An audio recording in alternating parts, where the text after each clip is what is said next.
పంపిణీపై power point presentation లో హరీష్ రావు మాట్లాడుతూ ఏమంటున్నాడంటే అసలు విలన్ కాంగ్రెసేనంట. ఆయన చెప్తున్నారు నదీ జలాల పంపిణీపై పవర్ పాయింట్ ప్రెజెంటేషన్ లో హరీష్ రావు మాట్లాడుతూ పాలమూరుపై పగ, కాళేశ్వరంపై కక్ష.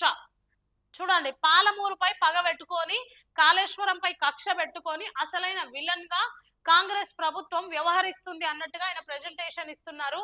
నేరం చేసేది కాంగ్రెస్, నెపం నెట్టేది బిఆర్ఎస్ మీద. కృష్ణాలో తెలంగాణ నీటి హక్కుల కాంగ్రెస్ తోనే భంగం. నిజాలు మాట్లాడినందుకు తనపై హత్యాయత్నం జరగొచ్చని వెల్లడి కూడా ఇచ్చిరు. సో నేను ఇక్కడ పవర్ పాయింట్ ప్రెజెంటేషన్ ఇస్తున్నా, నేను నిజాలు కూడా మాట్లాడుతున్నా. ఏ క్షణమైనా నా మీద దాడి జరగొచ్చు, హత్యాయత్నం జరగొచ్చు అని కూడా వెల్లడిచ్చిరంట. చూడండి, హామీలు పట్టని కాంగ్రెస్ నేతలను ఎన్నిసార్లు ఉరి తీయాలి అంటున్న కేటీఆర్. చూడండి, నదీ జలాల పంపిణీ అంశంపై రాజకీయం ముదురుతోంది. అసెంబ్లీలో సీఎం రేవంత్ రెడ్డి చేసిన వ్యాఖ్యలను బీఆర్ఎస్ తప్పుపడుతోంది. నదీ జలాలు కాంగ్రెస్ ద్రోహాలు పేరిట తెలంగాణ భవన్ లో బీఆర్ఎస్ డిప్యూటీ ఫ్లోర్ లీడర్ మాజీ మంత్రి హరీష్ రావు ఆదివారం పవర్ పాయింట్ ప్రెజెంటేషన్ ఇచ్చారు. ఈ సందర్భంగా నదీ జిల్లాల్లో తెలంగాణకు ద్రోహం చేసిన కాంగ్రెస్ తన ద్రోహ చరిత్రను కప్పిపుచ్చుకునేందుకు రేవంత్ పచ్చి అబద్ధాలు మాట్లాడుతున్నారని ఆయన ఆగ్రహం వ్యక్తం చేశారు. రేవంత్ పాలమూరుపై పగ, కాళేశ్వరంపై కక్ష అన్నట్లుగా రాష్ట్రంలోని సాగునీటి ప్రాజెక్టుపై వ్యవహరిస్తున్నాడన్నారు.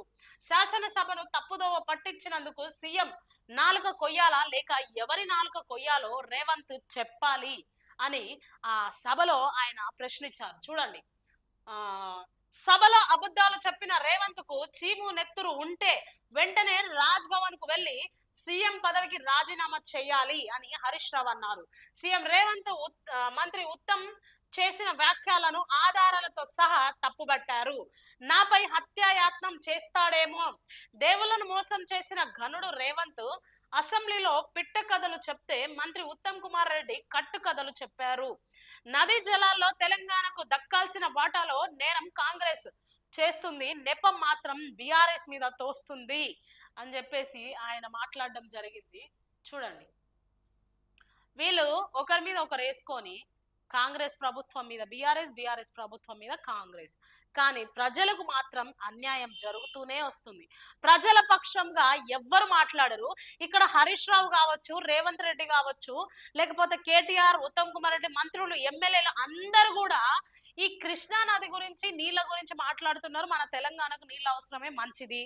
కానీ తెలంగాణలో ఉండే సమస్య నీళ్ళు ఒక్కటే కాదు. తెలంగాణలో చాలా సమస్యలు ఉన్నాయి. విద్య సమస్య ఉంది, వైద్యం సమస్య ఉంది, ఉపాధి సమస్య ఉంది.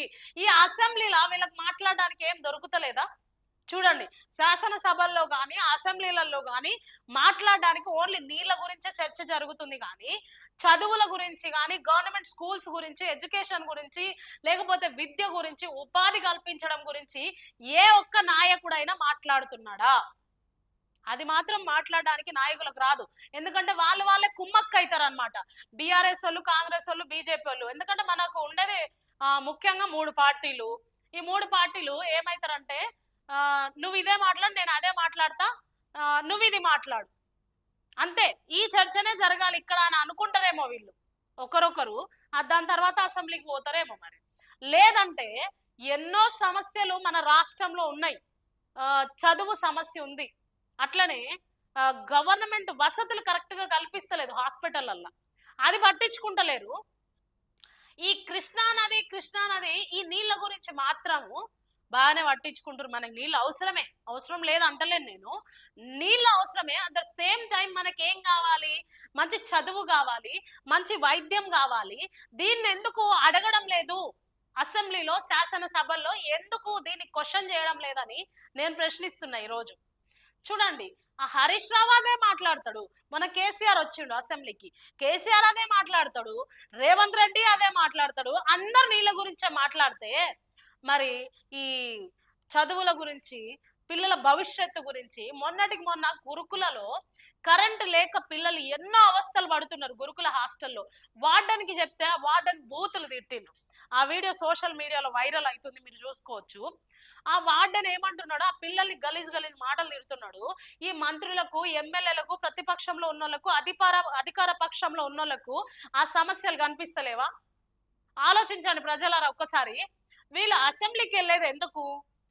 మొన్న బీజేపీ వాళ్ళైతే నిద్రపోతున్నారు మొత్తం అసెంబ్లీలో.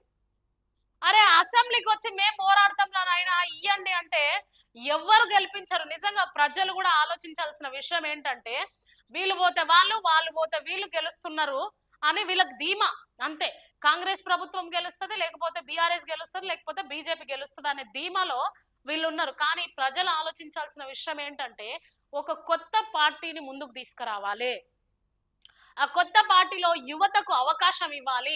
అందులో బీసీ, ఎస్టీ, ఎస్సీ, మైనారిటీ బిడ్డలు ఎక్కువగా ఉండాలి. వీళ్ళకు అహంకారం బాగా ఎక్కువైపోయింది. అందుకనే వీళ్ళు ఏది పట్టించుకుంటలేరు ప్రజా సమస్యలు. ప్రజా సమస్యల కోసం ఒక కొత్త వ్యూహాన్ని ప్రజలే తీసుకురావాలి.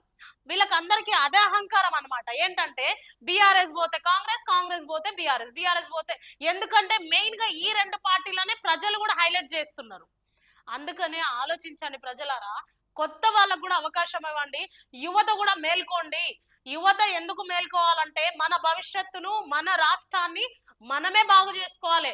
మాకెందుకులే రాజకీయాలు, మాకెందుకులే వాళ్ళని అనడం, వీళ్ళని అనడం, మాకెందుకు ఈ గవర్నమెంట్ స్కూల్స్ ని పట్టించుకోవడము, ఆ గవర్నమెంట్ హాస్పిటల్ పట్టించుకోవడం, మాది కాదు కదా అవసరం అని ఎప్పుడు కూడా అనుకోవద్దు. యువత మేల్కోవాలి. యువత ముందుకు రావాలి రాజకీయానికి.